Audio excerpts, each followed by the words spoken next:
Alright, hello Riven mains and Yasuo mains alike. I am the Nightwing, Way of Life Esports, coming at you guys with another League of Legends video. Now, there is something to everything when it comes to all of this stuff happening right now. We have to look at the group stage that is about to come to a close at the end of this week, given the fact that we are going to be making up the bulk of the tournament quarterfinals after this week. I know I said that very confusing, but that's how it's going to be working with how I do things around here. I am a Big Daddy King, and I like being called that. But in all seriousness, the group stage is wrapping up this week, and we also have to say, rip our pick'ems for not choosing Splyce. I chose FPX, and I actually chose GAM Esports, because I had actually got a chance to watch some of those VCS VODs they had on the LOL Esports page, and I saw Zeros and Levi literally just basically going 2v7 against everyone, and I thought that that type of playstyle would actually decimate Splyce, but turns out it didn't happen actually, and Splyce managed to prove all the doubters and haters wrong. They had an incredible day. They went 3-0. They actually opened the day beating FPX, which is really interesting. They opened the day beating FPX. They beat J-Team. They beat GAM Esports. They solidify themselves at the end of the day with a tiebreaker, and then FPX have their own little bit of issues. You can tell that FPX really started to turn it on as the day started to ramp up. As what I always tell people is that just because a team is really strong doesn't mean they're going to perform at Worlds or at the international event, because you have to kind of factor in, is this a new team with a lot of new players, a lot of young players?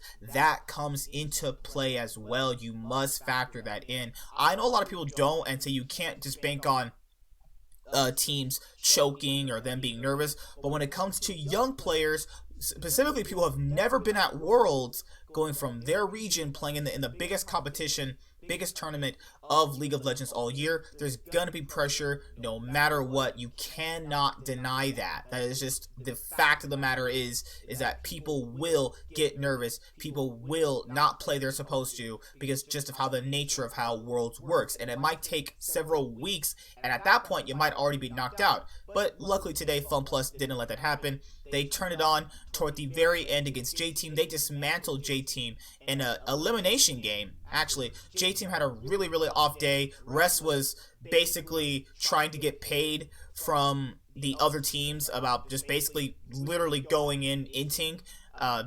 Actually, J-Team still just never improved on anything in the tournament. I felt like they were rather one-dimensional, drafting Fofo, a carry mid laner, drafting a stable bot lane, and drafting a more of a tank top laner, and their jungler being a rather scaling jungler like a Gragas or a Lee Sin. To a certain extent, Lee Sin doesn't scale, but you guys can kind of understand what I'm saying with that. But GAM never really did anything outside of their one win. Outside of Levi being a shining light for them, they were honestly just the one of the worst teams at Worlds. If you can make that argument, that is something that you can make because of just how badly they played with Kiyaya. That's a really cool name though, Kiyaya. I wish I had a name like that, Kiyaya. And well, what's the bot lane laners? Whoever the bot lane was horrible. Yeah, there's a bunch of horrible players on Gigabyte Marines, and I'm sad that Zeros and Levi have to play at that with that team in general. Holy crap, that team sucks.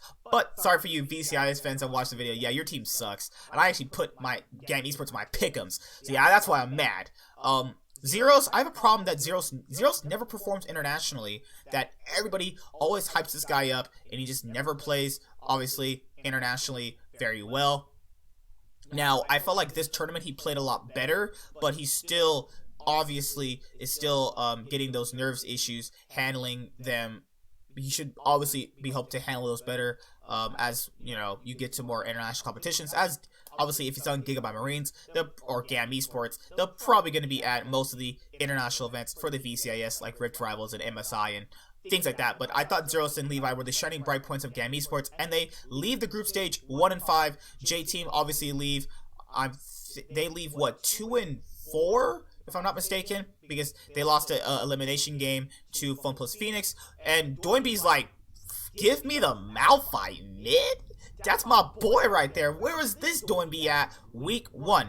I know people like to say that FunPlus Phoenix was supposed to come in as a top 3 in the tournament, and people have to understand that these are new players to Worlds. Whether or not we predicted them to do well means almost nothing if you factor in they've never been to Worlds, because that's what was really the problem with LGD when they went in 2015 to Worlds, is that everyone pretty much beside Imp and Acorn had not been to Worlds. So to expect them to perform at the highest level when they've never been to an international competition is just ludicrous. But obviously things have changed a lot since then, and FPX doesn't let that happen. They take first in the group, they play a tiebreaker against Splyce, and then right after that they beat them, and then Splyce obviously get out of the group as a second seed, proving the haters wrong. Visit Chachi and Xerxes first time at Worlds, they make it out of groups. Kabi's second time at Worlds, he makes it out of groups, though this is the group of life, so obviously it's going to be a lot more easier to understand why they made it out. They didn't really face that hard of competition, seeing how J-Team and GAM Esports fundamentally collapsed in this group just made it even easier for these guys to go out. And yes, this is an easy group. If you try to tell me in my own comment section, whoever watches this video, I know most people don't because they're actually fairly nice to me, is that you have to kind of understand there will be snobby EU fans that'll say like, oh, this group wasn't hard. J-Team beat FunPlus. It was one time. It was one time, and then FunPlus clapped them the other times. Like, what? This is an easy group. Whether you choose to not accept this is an easy group, it is an easy group. Yes, they made it out, but this is an easy group. You put another hard team in here, they're probably not making out because they also did not look clean themselves. They do go 3-0, but FunPlus kind of showing some inconsistencies. GAM being literally a free win, and J-Team literally collapsing mentally. They probably were losing a ton of scrims. They were probably not ready for the day. A lot of things are happening, and after that, Splyce and FPX go as the first 2 teams out of the groups into the World's quarterfinals. We're gonna have to see who they face when the days obviously finish, and let's see how that obviously pans out. And then that's it. Splyce sweep the day and secure a spot in the Worlds 2019 knockout stage. Good for Splyce, because we will not be seeing them next year, so they might as well make their last run at the World Championship with a bang. Now, they're probably going to get knocked out in quarters because they didn't actually face a good team. That's just how it's going to work with this, because you had a group full of teams that literally were just not even top 10 teams in the world, and there's one top 10 team there, and even they started choking. So it's like, what's the point, But overall, I'm glad they made it. I would obviously want the strongest teams to make it out. FunPlus Splyce topped the Group B at Worlds 2019. Most of this was to be expected. We obviously had some people predicting J-Team to probably make a run for it, and they almost did, but obviously they wanted to restore glory to the LMS. They were the LMS's best shot because AHQ and Hong Kong Attitude are 0-3, and if they can at some point pull an upset for Hong Kong Attitude tomorrow against a team, it's possible. They had some good games in there, but still have not managed to pick up a win.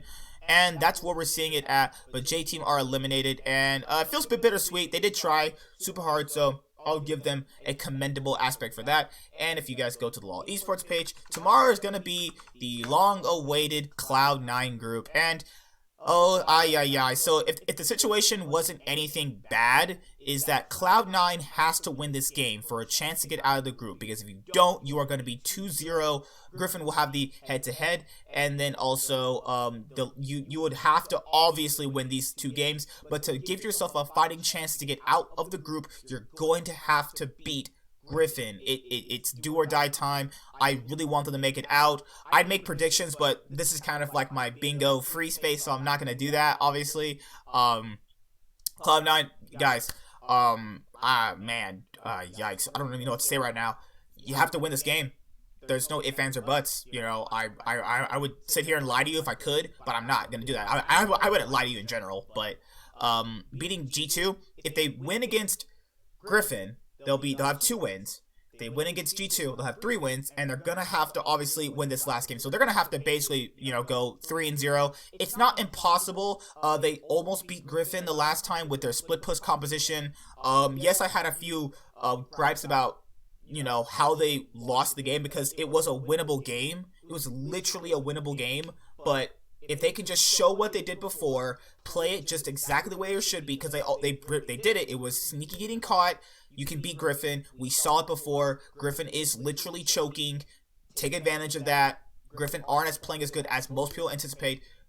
You got this, boys. G2, you know you're my boys, but we know you're going to get out of the group, so not really much to say there. If Hong Kong Attitude want to play spoiler, they can, because they play back-to-back against G2 and Griffin. So if they want to play spoiler, that's possible. But Cloud9, you want to get out of the group, you're going to have to stand toe-to-toe with the best. And I don't know what Reaper has planned tomorrow. Obviously, I've been a fan of these teams since 2014, and I really rode die hard on them getting out of this group. So yeah, hashtag C9 win, hashtag G2 win.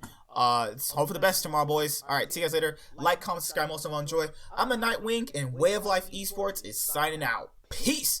Hope the group pans out tomorrow. I'm gonna be asleep or at work when these are playing, so when all of this is going on, by the time I could even see a game,